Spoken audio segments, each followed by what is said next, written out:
नमस्कार, संतोष की रिपोर्ट में आप सबों का स्वागत है। और आज हम संतोष की रिपोर्ट में चर्चा करने जा रहे हैं। क्या नीतीश बाबू आप कहें तो बिहार के सवर्ण बिहार छोड़कर चले जाएं? अगर आपकी यही इच्छा है कि यहाँ के जो सवर्ण हैं वो अब बहुत हो गया, अब आप बिहार छोड़कर चले जाइए। लालू राज में जितने छोड़कर गए थे, बाकी जो बचे हुए हैं वो भी आप चले जाइए। ये सवाल आज हम इसलिए कर रहे हैं कि पिछले कई महीने से हम ये बातें देख रहे हैं कि एक रणनीति के तहत सारे वैकेंसी में सवर्णों को नजरअंदाज किया जा रहा है, सवर्णों के राइट को कहीं न कहीं खारिज किया जा रहा है, या फिर उनके राइट पर सरकार कुछ न कुछ खेल रही है। चाहे वो शिक्षक बहाली हो, चाहे वो बीपीएससी का मसला हो, कई मसलों पर मैंने देखा है। लेकिन मैं खबर बनाने से परहेज करता था। कई लोग हमसे संपर्क भी करते थे, लेकिन मुझे लगता था कि नहीं, चलिए सोशल जस्टिस की सरकार है, सोशल जस्टिस के सहारे हमारे पुरखों ने बहुत कुछ किया होगा, उसकी सजा आज की पीढ़ी भुगतने के लिए तैयार रहे। और उस पीढ़ी की लड़ाई लड़ने के लिए भी मुझे मैं ज्यादा उत्सुक नहीं रहता, क्योंकि हमारी पीढ़ी जो आज की पीढ़ी है, पढ़ाई लिखाई छोड़ के राम, अल्लाह अकबर, हिंदू मुस्लिम, मस्जिद और मंदिर खोजने में लगा हुआ है।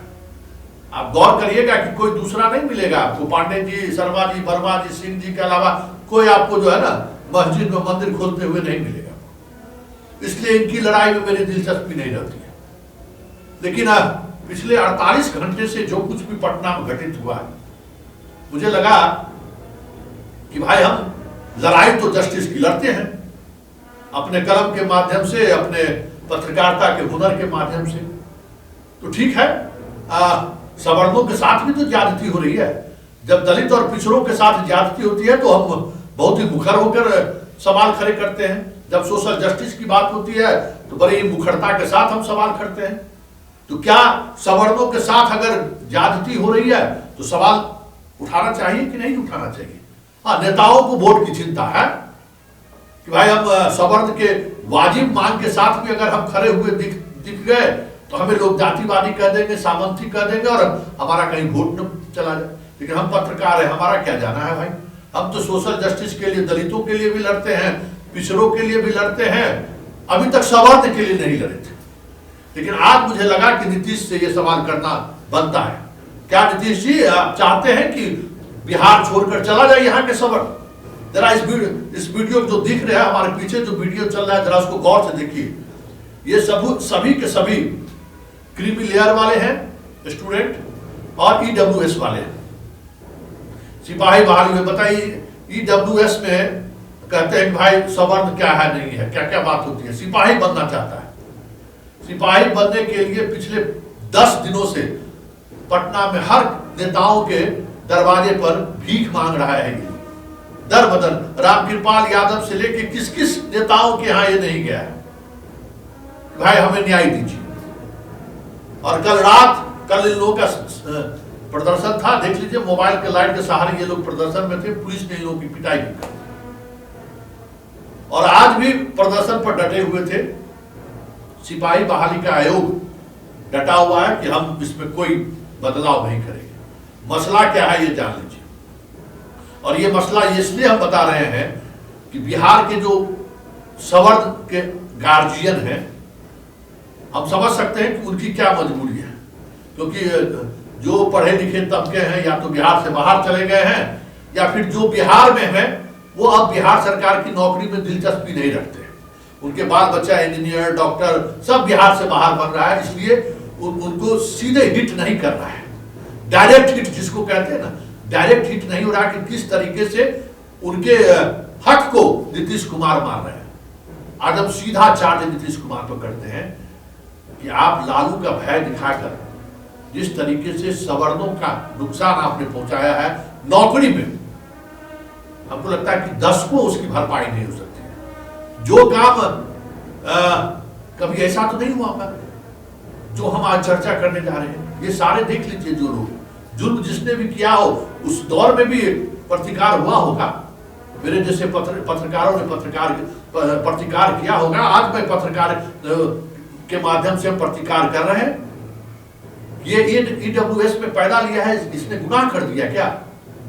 इसका गुनाह क्या है भाई? ईडब्ल्यूएस का सर्टिफिकेट ये जाति का सर्टिफिकेट थोड़ी है। हमारा आज से 2023 की वैकेंसी है, उस समय हमारी आयु हो सकती 4 लाख था, आज 8 लाख हो जाएगा तो हम ईडब्ल्यूएस से बाहर हो जाएंगे।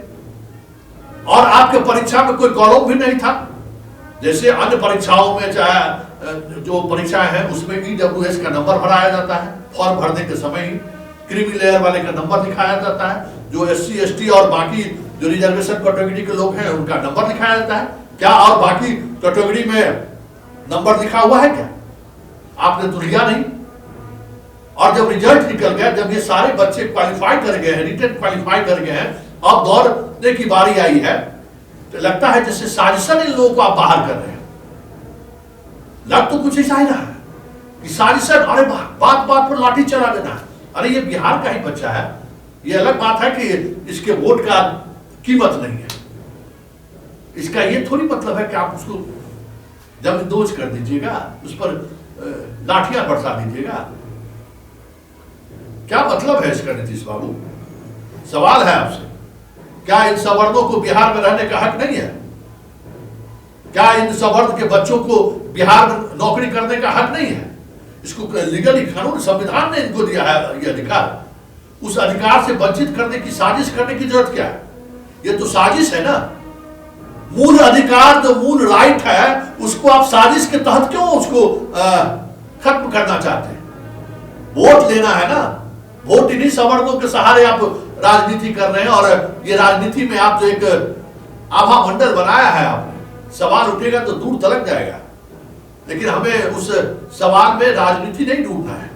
हम पत्रकार हैं, पत्रकारिता के तहत हम संवाद कर सकते हैं आपसे कि ये जुल्म है, ये ज्यादती है और ये अन्याय है।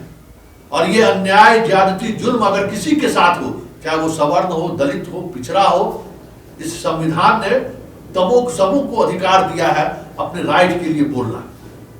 तो इसके राइट पर कोई बोलने को तैयार नहीं है, कोई सवर्ण नेता, क्योंकि उसको डर लगता है कि कहीं हमारा वोट बैंक नहीं खिसक जाए। सही बात कहने को तैयार नहीं है।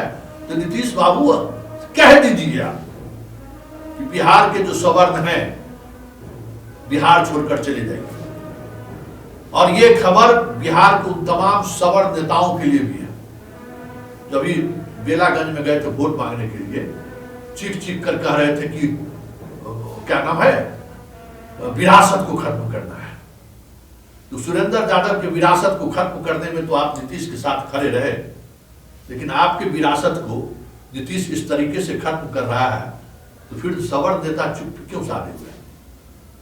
इस बच्चों को पता नहीं है, राजनीतिक समझदारी नहीं है। इसको रहमान जैसा गुरु जो लगता है कि यही पार दिला देगा।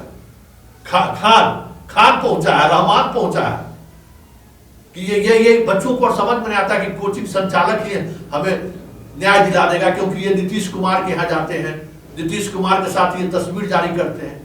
इन बच्चों को क्या पता है कि उस तस्वीर के पीछे की सियासत क्या है?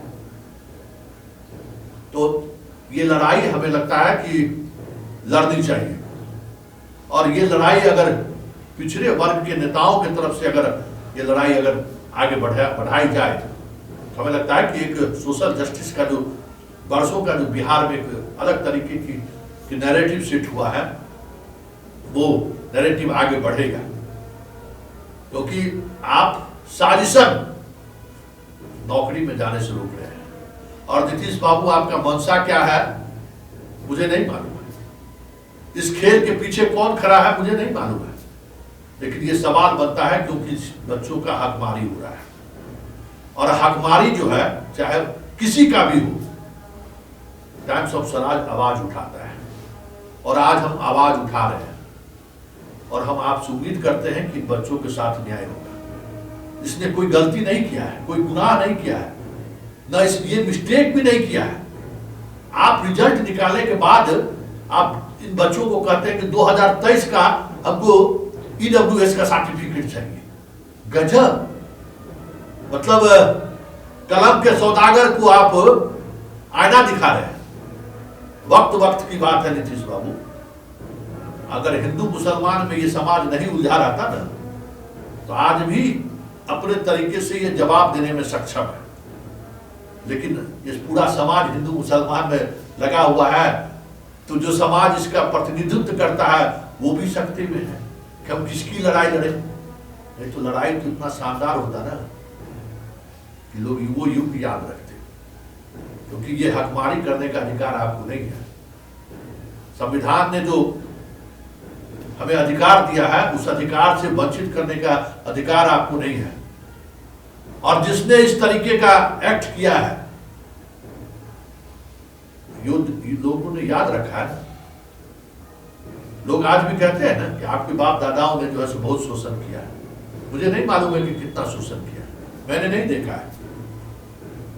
लेकिन उस शोषण के सहारे आज मुझे इस देश के नागरिक के तौर पर समाज से, सरकार से क्या मिल रहा है, ये तो मैं महसूस कर रहा हूं ना कि मेरा जो राइट है, जो संवैधानिक अधिकार है, वो भी आज की सरकार देने को तैयार नहीं है। तो क्या चाहते हैं कि मैं चुप बैठ जाऊं, मैं सवाल न करूं?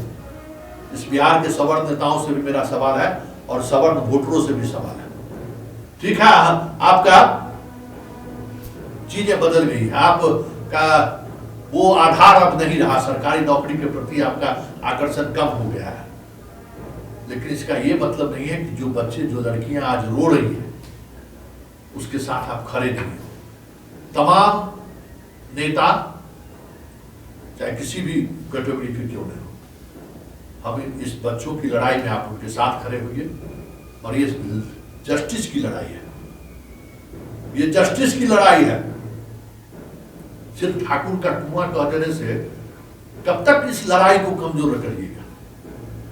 आज ठाकुर परिवार का बच्चा सड़क पर है, आज भूमियार समाज का बच्चा सड़क पर है, आज ब्राह्मण समाज का बच्चा सड़क पर है, आज लाला समाज का बच्चा सड़क पर है, आज पठान और अन्य मुस्लिम जो सवर्ण में आ जाते हैं उसके बच्चा सड़क पर है।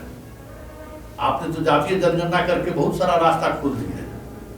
और नीतीश बाबू 15% वोट का कोई बड़ा मतलब होता है?